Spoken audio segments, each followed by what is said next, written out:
When was a time you interacted with a seemingly normal person, but later found out that they were not?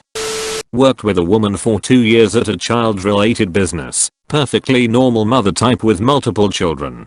While we worked together, she was on vacation, took her youngest child, 2Y/0, out on a hike, and stabbed him in the chest with a chef's knife. She then called 911 and frantically reported they had been mugged. The police knew something was up, because she also said nothing had been taken. Child miraculously survived, and it came out later that an affair she was having had been exposed that night before the stabbing. Turns out the child was a product of the affair. Talk about misplaced blame. Edit. I should have added she was convicted, spent 10 years in prison, no parole, and was released after the full 10. She has since passed away, within a year of her release. I don't know her cause of death.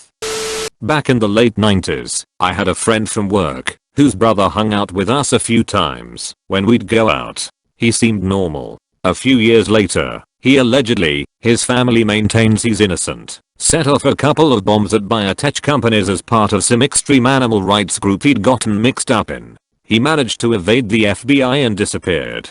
It being shortly after 9/11, the FBI put him in their top 10 for a while and America's Most Wanted did a profile on him. As far as I know, he's never been caught. I've seen his picture a couple of times in movies, when some cop is searching a database of suspects, and it's always a weird blast from the past moment.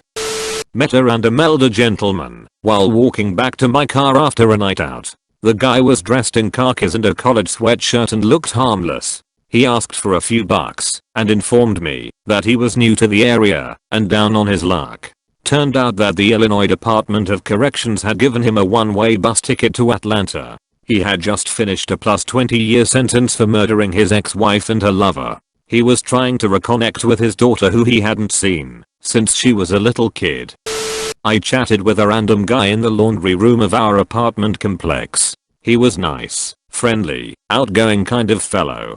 Skinny thing. A few weeks later I ran into him and his girlfriend on the elevator. I said, "Hey Mike, how's it going?" He proceeded to tell me how it was not going well for him. He'd been evicted from our apartment complex because he had like 8 people living with him, had been stabbed while he was on the bus coming home from an AA meeting, was recovering from the stab wound when his girlfriend, the one who was with him in the elevator at that very moment, broke up with him. His side piece was pregnant and the bitch in the front office wanted him to turn in his key as soon as possible. I was just kind of like cool.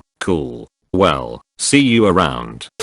Many years ago I lived in Cancun and met a very charming man who ended up dating one of my friends. We would go out in his car to go to the beach, out for dinner, and whatnot. My kids would even come along once in a while. He was always in a good mood, all smiles, though later I discovered his father had been kidnapped and never found. One day he told us he was sure he was going to end up being kidnapped too, probably tortured and killed. I never understood what was going on. I moved back to my hometown and some months later I saw in the newspaper that 3 tortured bodies had been found on the side of the road from Cancun to Merida. One was my friend the charming man, and I was in complete shock. When I found out who he was I could not believe it. He was a big hitman from the Zeta cartel, was involved in all sorts of criminal activity including trafficking of children. He was the bodyguard of a very known child predator and CP producer in Cancun. I cannot stop thinking how I could have been kidnapped along with this man just like the other 2 were, just for being there at the wrong time. My children were in danger, and I didn't even know. It is scary AF. Edit. To clarify that the friend found dead was this cartel man, not his girlfriend. Sorry for the confusion. I was flying freight to an island in the Caribbean. One day I landed and began to rush to unload the plane due to a storm being quite visible on the horizon. A man was standing next to the runway, casually watching and nothing else, until I tripped and almost fell. He laughed. My response was to throw the box I was carrying at him and yell that if he was going to just stand there like a useless lump, that I was going to put his asterisk to work. He looked surprised, then actually did begin to help unload the plane, and I left without even knowing his name. I was enlightened several days later when I came again. That man was the millionaire who owned a neighboring island that they worked on. I had thrown a box at David Copperfield. My 18-year-old daughter dated this guy for about 5 months. She told me he was a little weird at times. I just thought he was super shy. He called me mom. He would play video games with my son. They moved in together, and he changed from being a hard worker to not going to work and expecting her to provide financially and do all the chores. She went out of town and came back to find he hadn't taken good care of her dog. She broke up with him. The next day he killed her. I was in total shock. I didn't believe he could do something so terrible. I even went and saw him when he turned himself in 2 days later to hear it from him.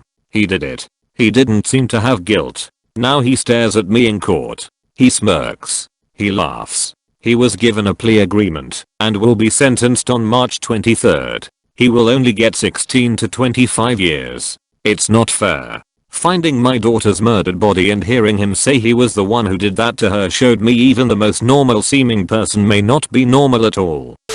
Back in like 2005/6, in my early days of music I was on tour in the US. I was about 18 over 19, and at that time I was in a band that didn't make any money, so naturally we slept on floors and such after shows. We played a Midwestern city that we did really well in, had a lot of friends in the area and whatnot. Next show was only 2 hours away, so we stay with a kid from the show that was a fan. I end up going off and spending most of the night with a girl I'd end up dating, but returned back pretty late. Next day, kid decides he wants to go to the show 2 hours away. He liked smoking pot, and so did I, so me and one other of our guys just rode with him to the show so we could smoke weed. Anyways, fast forward like 3 or 4 days later, and we get a call from someone in that city letting us know the kid had been arrested, charged with murdering his dad and keeping him in the deep freeze of his house. The house we stayed in.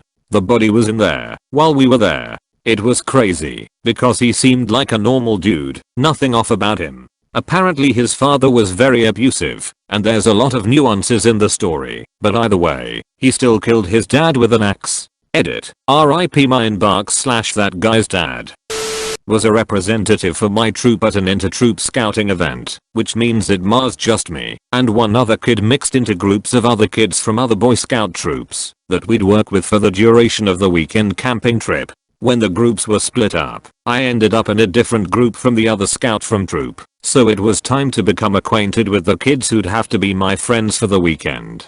There was one scout who looked like a decent kid. I start to talk to him, and he lived only a town over from me and was only a year older and the same rank as I was. I go through the weekend joking with this kid and even sleeping in the same tent as him, and he was very nice and extremely funny. Then the second night things went weird. He revealed to us that he was accused of third-degree theft and that his trial was pending.